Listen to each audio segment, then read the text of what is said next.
Part 3. Sir Ironsoul stopped at once, with a whir and a click. His sword was inches from Gretel's throat. The prince's song rang out sweetly through the parlour. Gretel could only stare, in horror, at Sir Ironsoul and his sword, in wonder at the prince.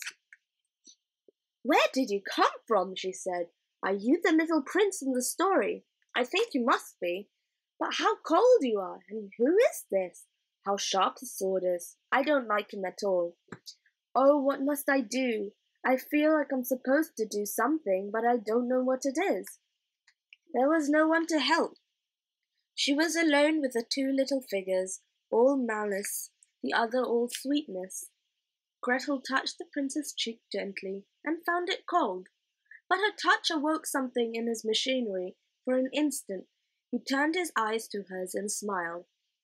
"Oh, you poor thing!" she cried.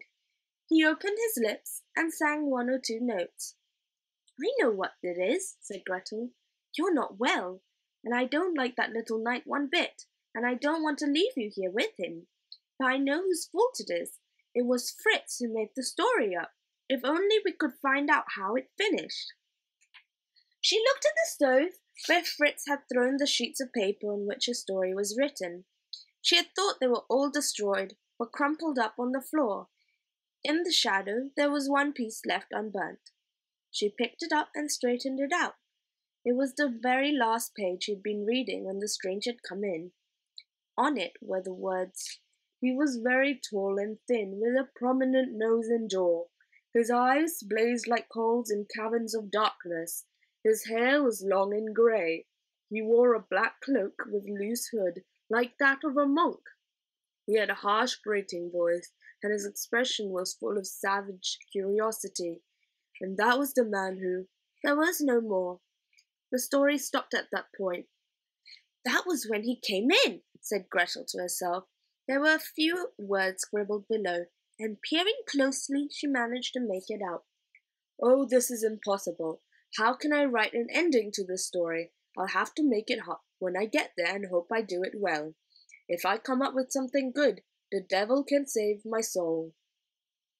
Gretel's eyes widened. She bit her lip in horror. "People shouldn't say things like that." "Well," she said to herself, "he started it all off. I'm going to make him finish it.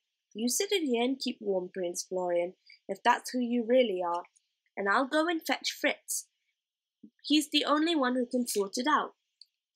So she threw on her cloak and set off to the house where Fritz the storyteller had his lodging. While Karl had been preparing the place and the mechanism of the great clock that was set aside for his masterpiece, feverish with excitement, he hurried down the staircase of the clock tower and across the square at the inn. The old cat Putsy was still outside, sitting on the window-sill, watching everything as he licked his paws and cleaned his ears. It was cold out there, and he was wondering what about coming in for a snooze by the stove. But Karl didn't notice him. He had other things than cats on his mind. He went in quietly and shut the door, and then he stopped in alarm, for there was all the canvas thrown aside. There was Sir Ironsoul's sword upraised on the other side of the room. Karl's heart missed a beat. Had someone else come in and disturbed the little knight? There was no one dead, at least, but why had the figure moved? Karl looked around and he saw the little prince sitting politely in his chair, watching him. 1,000 strange fears ran over his skin. Karl opened his mouth to speak, and then realized that the child wasn't alive after all. It was another clockwork figure like Sir Ironsoul, and a far finer one by the look of it. He peered at it closely, the hair the finest gold wires he had ever seen, the bloom on the silver cheeks like butterfly's wing, the eyes bright blue jewels, almost alive in the way they seemed to look at him. Only Dr Kalmenius could have created this, and he must have brought it for Karl. What did the figure do? Karl reached out and lifted the prince's hand from his lap. With a little flicker of his energy, Prince Florian shook Karl's hand and sang a bar of music for him.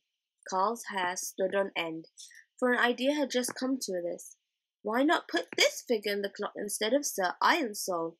It was more finely finished, and a handsome little boy who sang a pretty tune would be far more popular with the crowd than a faceless knight who did nothing but threaten people with a sword.